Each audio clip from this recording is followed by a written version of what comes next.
ଯିରିମିୟ ଅଧ୍ୟାୟ 26। ଯୋଶିୟର ପୁତ୍ର ଜିହୁଦାର ରାଜା ଜିହୋଆକିମର ରାଜତ୍ୱର ଆରମ୍ଭରେ ସଦାପ୍ରଭୁଙ୍କଠାରୁ ଏହି ବାକ୍ୟ ଉପସ୍ଥିତ ହେଲା, ଯଥା ସଦାପ୍ରଭୁ ଏହି କଥା କହନ୍ତି, ତୁମ୍ଭେ ସଦାପ୍ରଭୁଙ୍କ ଗୃହର ପ୍ରାଙ୍ଗଣରେ ଠିଆ ହୁଅ ଓ ସଦାପ୍ରଭୁଙ୍କ ଗୃହରେ ପ୍ରମାଣ କରିବା ପାଇଁ ଜିହୁଦାର ନଗରସମୂହରୁ ଆଗତ ଲୋକମାନଙ୍କୁ ଯେଉଁ ସକଳ କଥା କହିବା ପାଇଁ ଆମ୍ଭେ ତୁମ୍ଭକୁ ଆଜ୍ଞା କରୁ, ତାହା ସବୁ ସେମାନଙ୍କୁ କୁହ। ଗୋଟିଏ କଥା ଛାଡ଼ ନାହିଁ।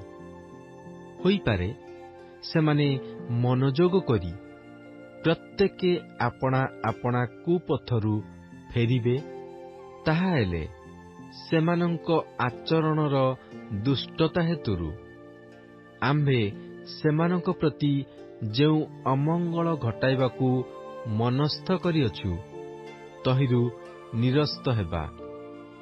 ପୁଣି ତୁମ୍ଭେ ସେମାନଙ୍କୁ କୁହ, ସଦାପ୍ରଭୁ ଏହି କଥା କହନ୍ତି, ତୁମ୍ଭେମାନେ ଯେବେ ତୁମ୍ଭମାନଙ୍କ ସମ୍ମୁଖରେ ଆମ୍ଭର ସ୍ଥାପିତ ବ୍ୟବସ୍ଥାନୁସାରେ ଚାଲିବା ପାଇଁ ଆମ୍ଭ ବାକ୍ୟରେ ଅବଧାନ ନ କରିବ, ଆମ୍ଭର ଯେଉଁ ଦାସ ଭବିଷ୍ୟଦ୍ବକ୍ତାଗଣକୁ ଆମ୍ଭେ ଅତି ପ୍ରଭାତରେ ଉଠି ତୁମ୍ଭମାନଙ୍କ ନିକଟକୁ ପଠାଇ ଆସିଅଛୁ, ମାତ୍ର ତୁମ୍ଭେମାନେ ଅବଧାନ କରିନାହଁ, ସେମାନଙ୍କ ବାକ୍ୟରେ ଯେବେ ତୁମ୍ଭେମାନେ ମନୋଯୋଗ ନ କରିବ, ତେବେ ଆମ୍ଭେ ଏହି ଗୃହକୁ ଶିଲୋର ସମାନ କରିବା ଓ ଏହି ନଗରକୁ ପୃଥିବୀସ୍ଥ ସକଳ ଗୋଷ୍ଠୀର ଅଭିଶାପାସ୍ପଦ କରିବା।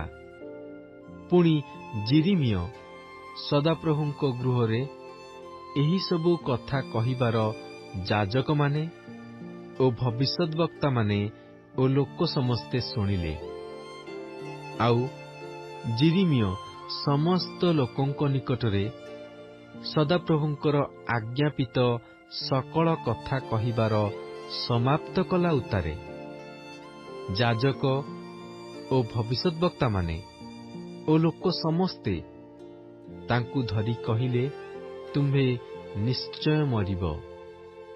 ଏହି ଗୃହ ଶିଲୋ ସମାନ ଓ ଏହି ନଗର ଉଚ୍ଛିନ୍ନ ଓ ନିବାସବିହୀନ ହେବ ବୋଲି ତୁମ୍ଭେ କାହିଁକି ସଦାପ୍ରଭୁଙ୍କ ନାମରେ ଭବିଷ୍ୟତ୍ ବାକ୍ୟ ପ୍ରଚାର କଲ?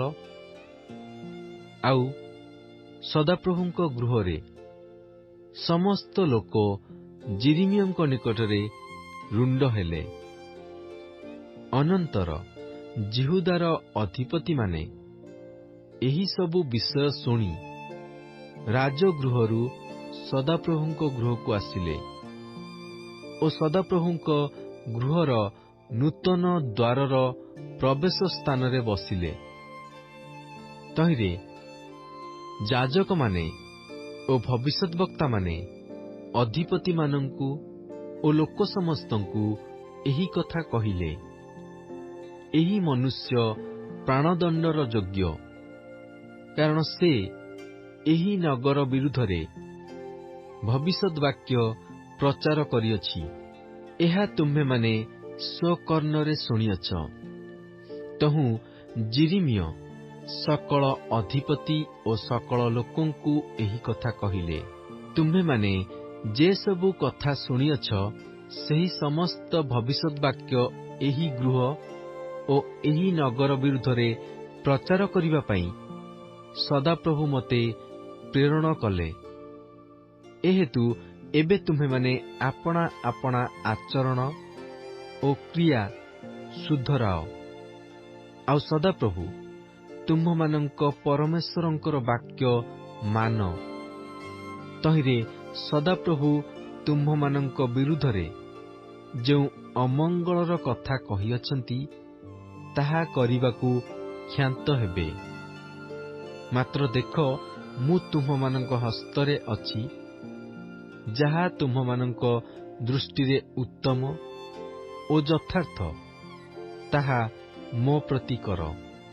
କେବଳ ଏହା ନିଶ୍ଚିତ ରୂପେ ଜାଣ ଯେ ତୁମ୍ଭେମାନେ ମୋତେ ବଧ କଲେ ଆପଣମାନଙ୍କ ଉପରେ ଓ ଏହି ନଗର ଉପରେ ଓ ତନିବାସୀମାନଙ୍କ ଉପରେ ନିର୍ଦ୍ଦୋଷର ରକ୍ତପାତର ଅପରାଧ ବର୍ତ୍ତାଇବ। କାରଣ ଏହି ସମସ୍ତ କଥା ତୁମ୍ଭମାନଙ୍କ କର୍ଣ୍ଣଗୋଚରରେ କହିବା ପାଇଁ ସଦାପ୍ରଭୁ ତୁମ୍ଭମାନଙ୍କ ନିକଟକୁ ମୋତେ ପ୍ରେରଣ କରିଅଛନ୍ତି। ଏହା ସତ୍ୟ।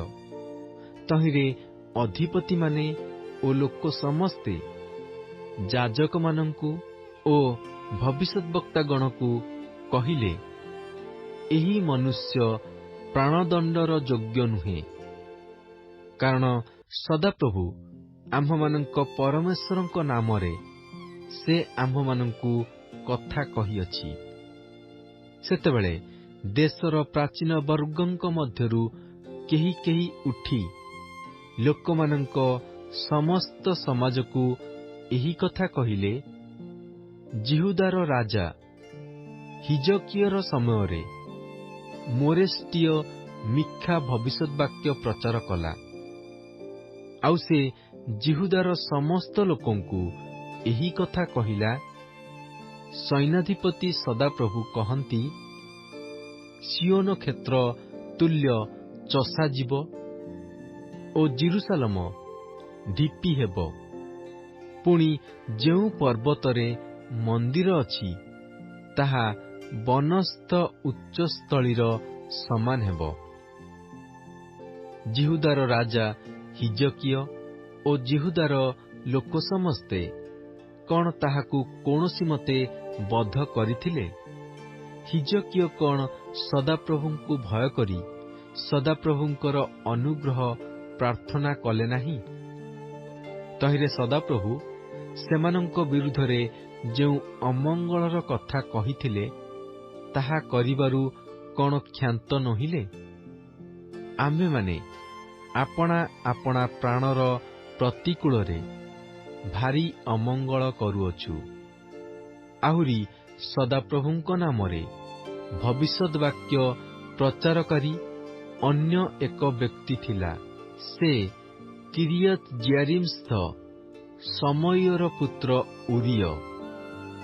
ସେ ଜିରିମିୟର ସମସ୍ତ ବାକ୍ୟ ପରି ଏହି ନଗର ଓ ଏହି ଦେଶ ବିରୁଦ୍ଧରେ ଭବିଷ୍ୟଦ୍ବାକ୍ୟ ପ୍ରଚାର କରିଥିଲା।